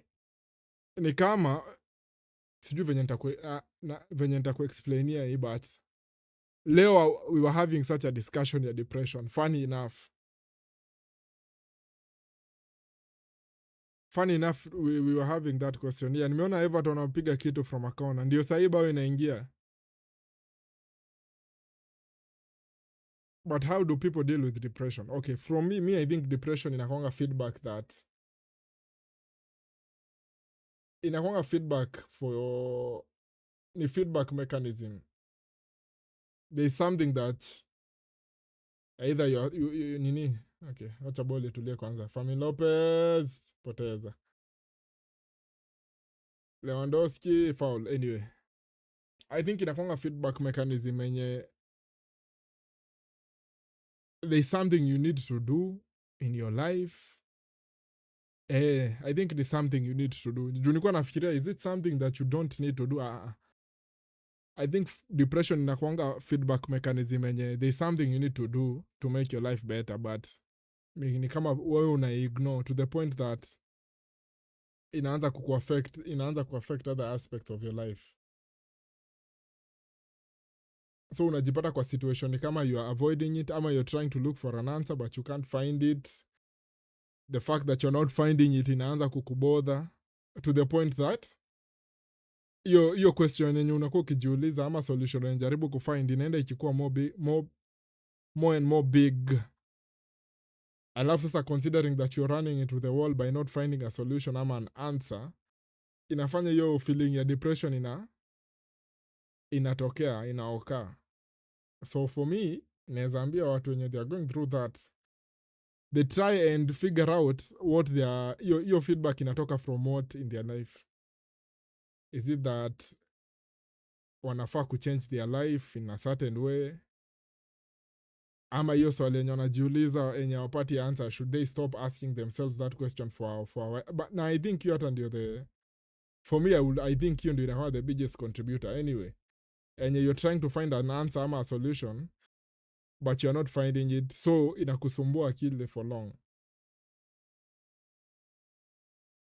I know ina sound easy nikisema that stop asking yourself those questions ama stop looking for that solution, but for me I think it goes back to that, na bado you seek medical help. Leo nimekuwa nikiwatch documentary ya how war veterans wanatumia psychedelics in order to let go of that PTSD yenye wako nayo. So maybe you can do research on that, psychedelics. Yeah. Okay, wacha I don't think naweza sema hiyo legally hapa without breaking the law. But nilikuwa niseme that ikikuwa extreme to that point uanze kuangalia such options. Psychedelics sana sana. Hey, Arsenal fans wako happy. 2-0 for Barca. One more before we end it. Leta kona ndani, Arsenal. Hatari hapa. Aichukucha. I love Casado so much. Kwa sababu Casado niko too sure. Yeye ananipatia 100% every time. Hata venye ana dive into those challenges, I can tell that msee ako ready to die for the badge.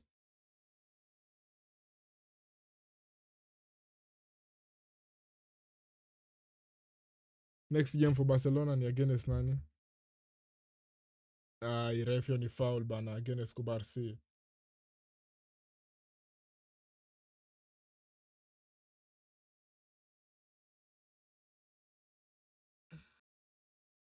Next game is on Thursday against Atletico Madrid in the Copa del Rey.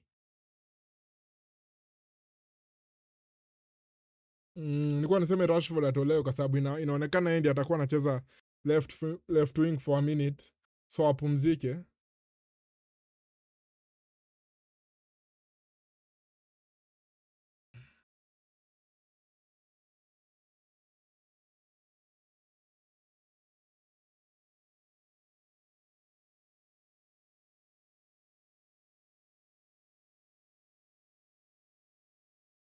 Substitute hapa Dani Olmo anatolewa, anaweka Mark Barnal. Ferran pia anaingia for Rashford.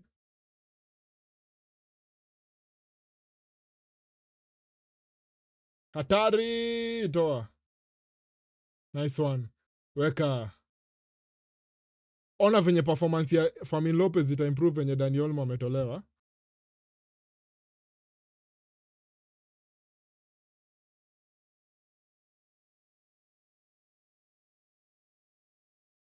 Corner for Barca.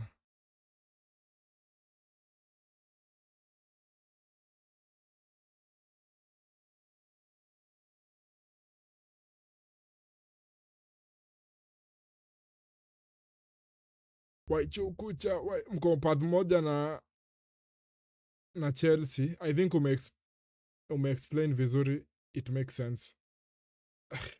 Hiyo mambo ya depression.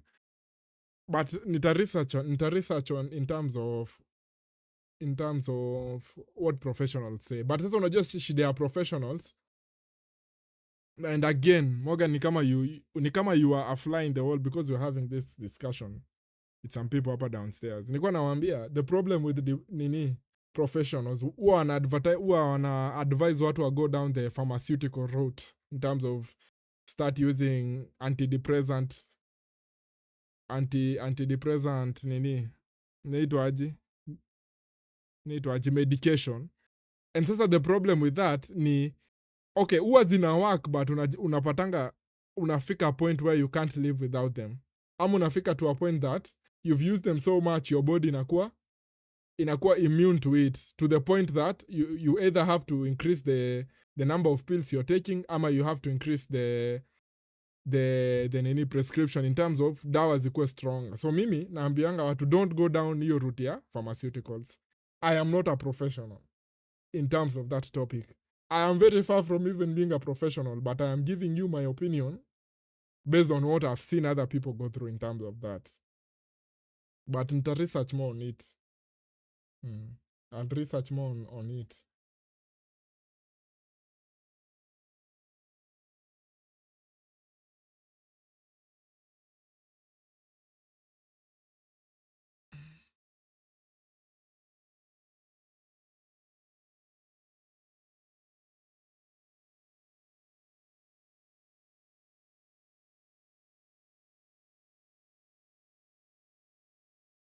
Lamin,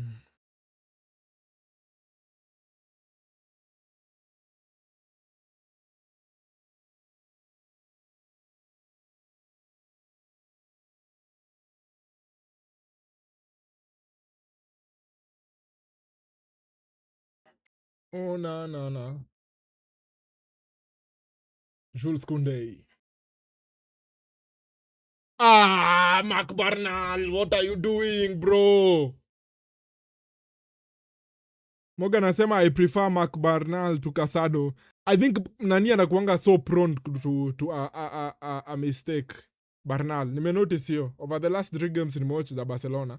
Unaona kama hiyo pass yenye alikuwa na attempt hapo, bado haja nini, sharpness yake bado haija develop kabisa. Nice one Lamin, nice one Lamin. Anaingia ngumu hapa, ana win the ball back but Mallorca wanampress. Tukitoa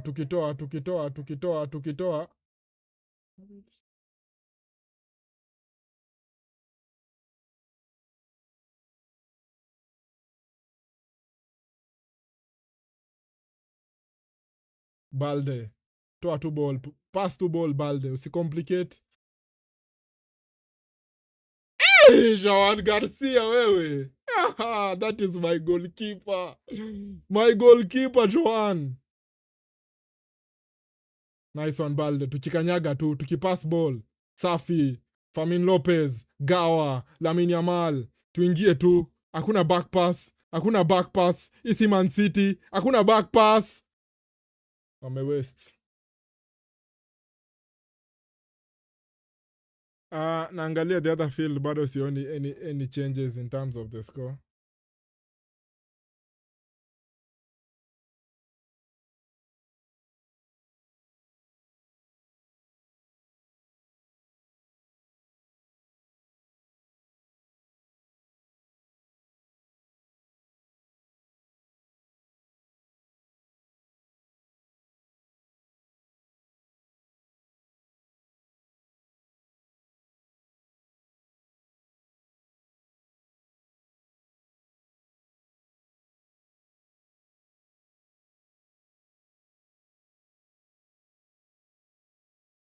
Ferran Torres bado ni kama hajui anachezeanga Barcelona.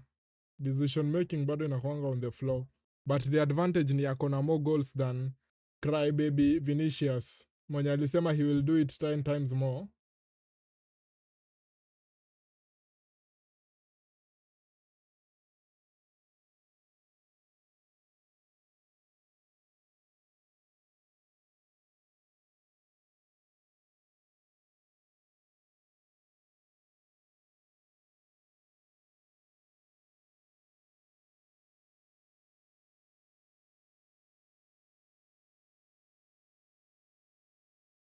Lamin, Barnal, nice one.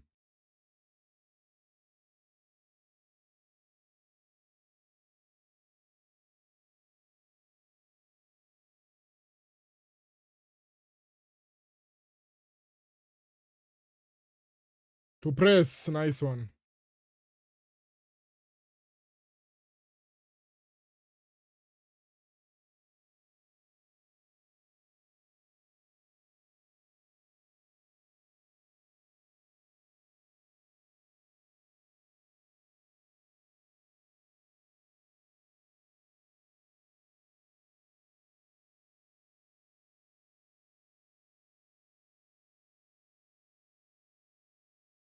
Najaribu kuangalia. Nimemiss mini mingi hivi za UFC.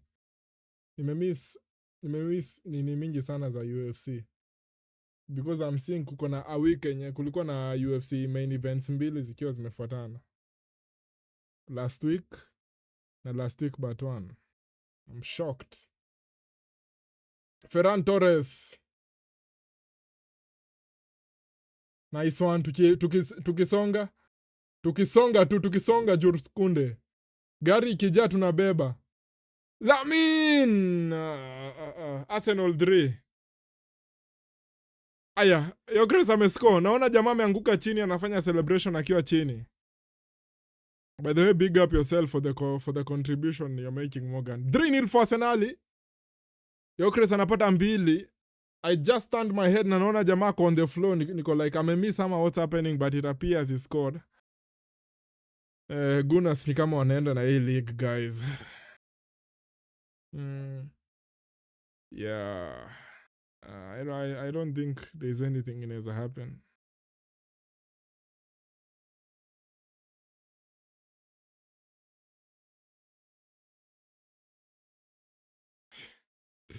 Jamaa amemfoul tu ndio amfoul. We defender amemfoul tu ndio amfoul. Alikuwa anajua I can't win the ball back. So let me go for the next best thing and make sure that this brother gets hurt. Personally.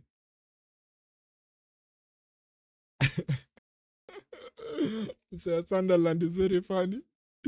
Amefoul tu ndio foul. Amefinya tu O ndio foul. Kwa wenye tulikuwa tuna slide na O.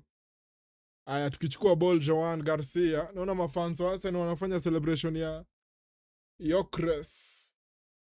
Jamaa kuna bao ngapi so far? Acha tuone Gyökeres. Emotionally, psychologically.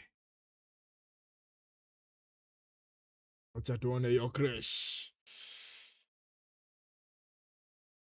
Gyökeres akona 7 goals in 18 games. In 22 games, sorry, for Arsenal. In the EPL. In the EPL. Arsenal 3, they've seen the light while their opponents left-handed. Eze, Mr. Tottenham ako hapa. Acha tuone kama he can come up with something. Anasema his favorite opponent ni Tottenham. Martinelli, bozo. Anamfoul. For sure. Amemfoul ndio coach aone nyeja hata kama tuliconcede nani aliweka effort. Martinelli anajaribu Martinelli anajaribu ile nini? Cruyff turn. Ni Cruyff turn ama inaitwanga aje? Ile yenye bro, sijacheza football in so long. I'm even forgetting the skills. Lewandowski anatolewa anaweka Cancelo. Interesting change hapo by Hansi Flick.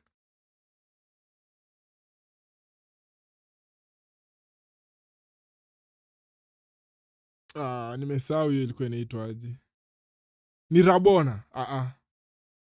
Rabona ni gani? Rabona ni ile yenye unajaribu kunini ikiwa roulette or something.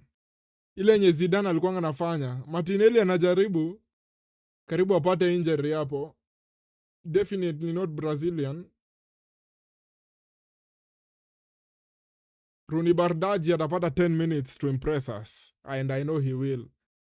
I know Rooney Bardaji is going to impress us.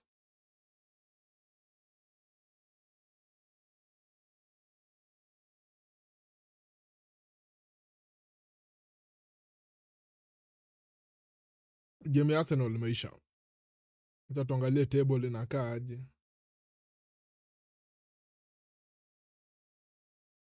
Cha niwaoneshe table hapa.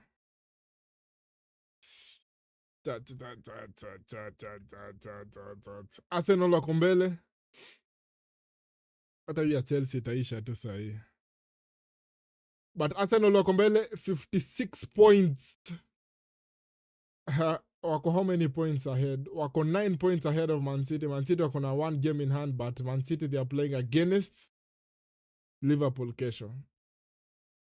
Aston Villa pia wamedraw juu wamecheza against Bournemouth, so wamebaki wako na 47 points. It's a good thing for Man City, also for Man U, kwa sababu Man U wataki Aston Villa waende mbali sana. Man U wamewin leo against Tottenham Hotspur. Man U wako na 44, Chelsea wako hapa with 43 points. Hiyo haita change.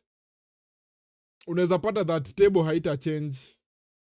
haita change sasa over the next 1 week hapa top 5. Juu hata kesho Liverpool wakipiga Man City watakuwa na 1+, watakuwa na 42 points, so watabaki hapa.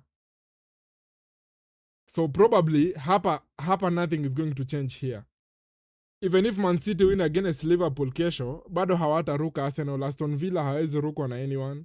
So hii ishakuwa fixed hivi. Until next week, we are sure that the table is going to remain the same.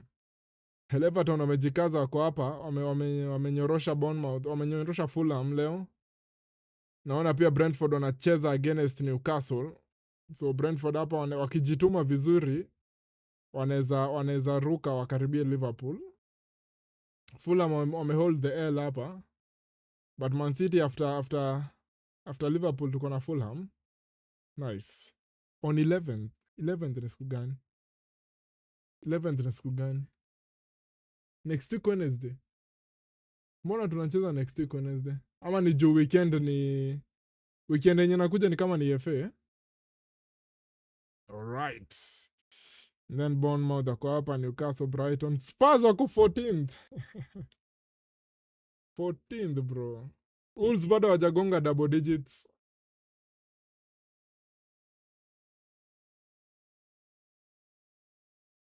Kati ya West Ham na Nottingham Forest nani wanakazianga Man City sana? I think Nottingham Forest tu wanakazia City sana. Sitaki kusema nani nataka kuwa relegated. But Leeds pia wamejikaza. Wako na Chelsea kwa away. Chelsea watawalemea though. Palace wako hapa number 15 na hiyo FA Cup yenye walituibia.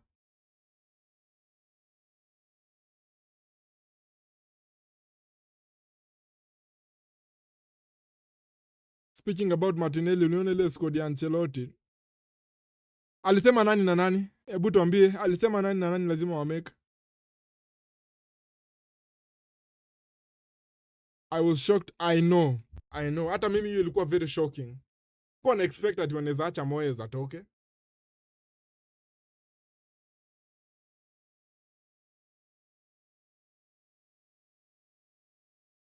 Mark Barnal!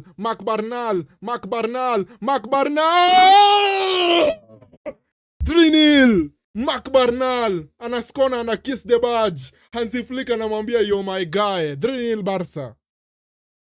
3-0 Barca. Such a good finish by Mark Barnal. Let me not get too excited. It's a kids show. 3-0 for Barca. 3-0 for Barca. Hapo Ferran Torres angekuwa hapo angeanza kufumble. No offense Ferran. Hapo Ferran Torres ana shoot inagonga goalkeeper anamrudishia. Ferran ana dribble anaanguka, akienda kuanguka ana score. But Mark Barnal anafanya kazi inakuwa simple. Anasema ndio hii mpira, ndio huu player, wacha nimkate, ndio huu goalkeeper, unataka pande gani? Hapa karibu na wewe na kuwekea hapa, chukua kama wewe ni mnoma. Goalkeeper anamwambia mimi si mnoma. 3-0 for Barcelona. Good finish by Mark Barnal. He deserves that one. Slight deflection hapo. Hiyo deflection I think ime favor though. Hiyo deflection ime favor. But we'll take it nevertheless. 3-0 Barca. No, wanatoa Fermin Lopez. Wanaweka jamaa anaitwa Tommy Marquez.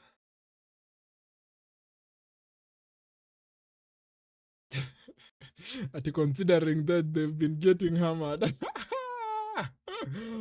Oh my god, you're funny, Morgan. That is funny. The hammers are getting hammered.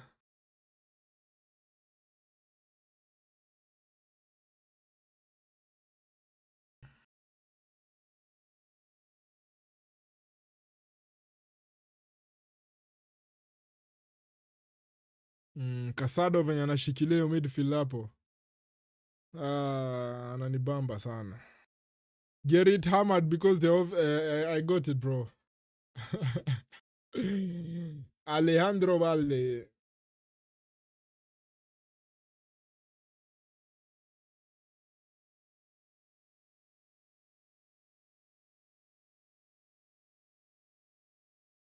Rooney Bardaji with a shit pass. Nilisema atatuimpress with the last 10 minutes, but that's one of the few things nimesema leo zenye zimego south.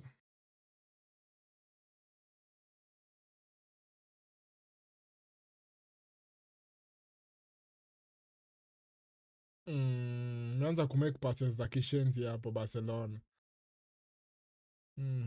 You can tell kuko na a bit of immatureness hapo. Joan Garcia anawambia acheni ufala. Msiniharibie clean sheet. Nice one Cancelo. Tukigeuka tu. Tuendi ball kwa half yetu. Spendi ball ikikaa in our half. Tuende hii side ingine.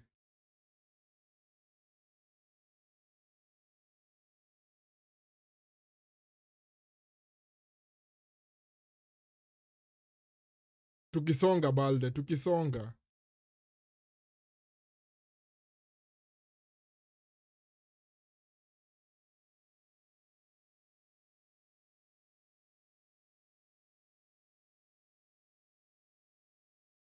Casado kwani uko jaba nini? Good combinations hapo Casado and Marquez.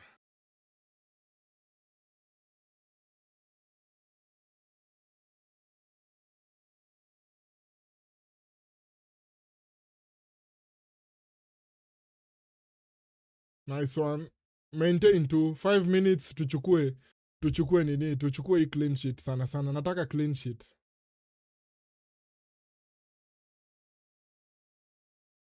Vini, Rodrigo, Martinelli, Rafinha, Estevao, Cunha, Bruno G, Casemiro, Gabriel, Marquinhos, Alisson. But hao ni typical. Hawezi enda pahali bila hao. And then usprinkle wase kama akina Paketa, akina Joelinton, Neymar obviously. Striker mmoja mwenye hatujui mwenye anachezanga Brazilian League. Si ni hivyo? Si hiyo timu yao inakuanga hivyo tu.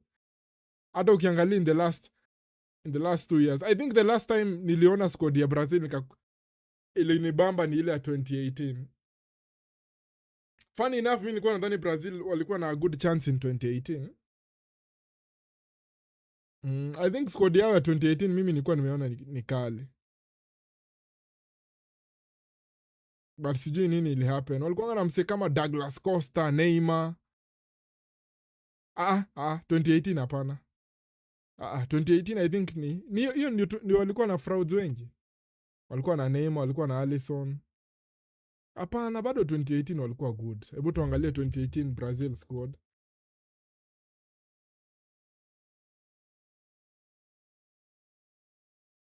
World Cup squad. Brazil 2018, wacha tuone nani walikuwa hapa. Goalkeepers za Alisson Becker, Casio, and then Ederson. Hao ni goalkeepers. And then outfield players ni Thiago Silva, Miranda, Pedro Geromel, Felipe Luis, Marcelo, Marquinhos, Danilo, Fagner, Casemiro, Douglas Costa, Renato Augusto, Felipe Coutinho. Hii ndio squad yenye nasema. Paulinho, Fernandinho, Fred, Willian, Jesus, Neymar, Roberto Firmino na Tyson. Ni squad. Hii ndio mimi nilikuwa ndani Brazil wanaweza sumbua hiyo World Cup, but hawakusumbua. Walichujwa na Belgium in quarterfinals I think. Neymar, you sure? Watamweka. Unless a pick up injury. But sidhani Neymar anaoperate na ile fitness yenye yenye inahitajika. Sasa hiyo ndio challenge sasa. Hiyo ndio challenge, ni ukimbeba ni kama ushaanza kukuwa na mashida before the tournament starts. Juu lazima umanage minutes zake, lazima utaki acheze. Paketa got a yellow card in his first match. Nilikuwa hadi nikutumia hiyo. I don't know why sijakutumia. Niliona hiyo nika screenshot nikasema nitakutumia. Nilikuwa nikutumia hadi half time. Nilikuwa nikwambia your friend is back to his antics.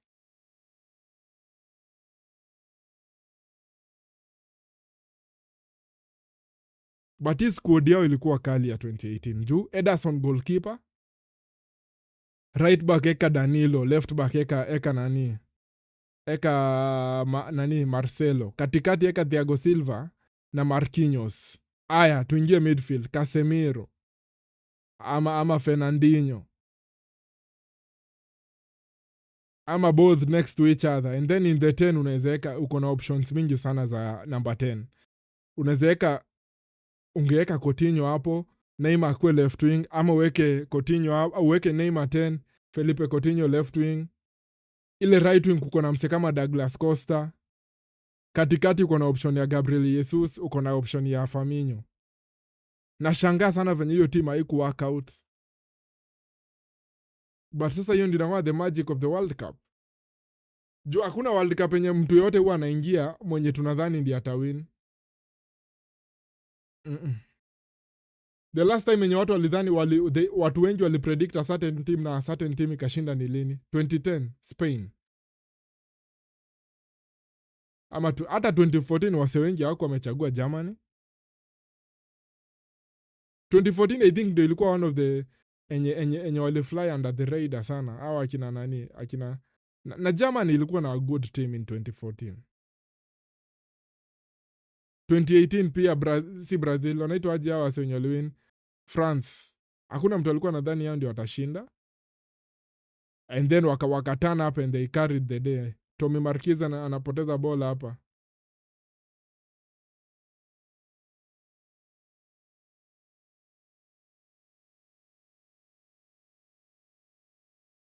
Why are you shocked after seeing Fred? He's the greatest Brazilian to grace. Shame on you for saying that.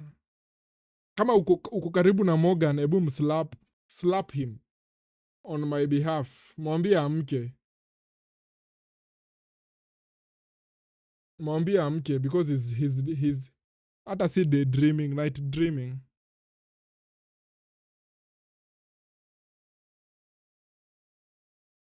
Huyu jamaa amefaul Yokres wala.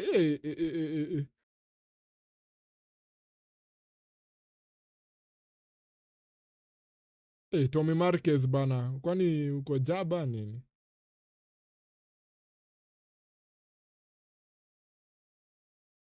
Tommy Marquez anakaa ni kama hajielewi.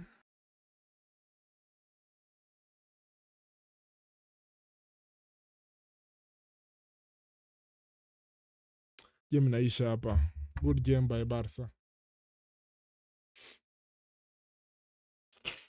Skeleu. Very good performance by Barcelona in the second half.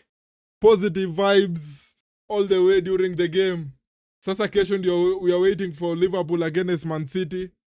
Itakuwa difficult game as always, but either way something interesting is going to happen. We are going to learn something. Lamine Yamal, my star boy.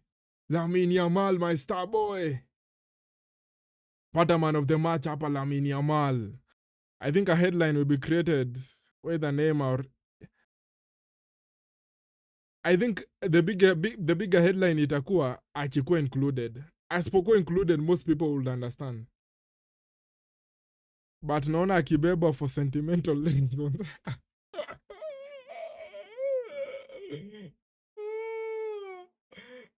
Unaona akibeba for sentimental reasons.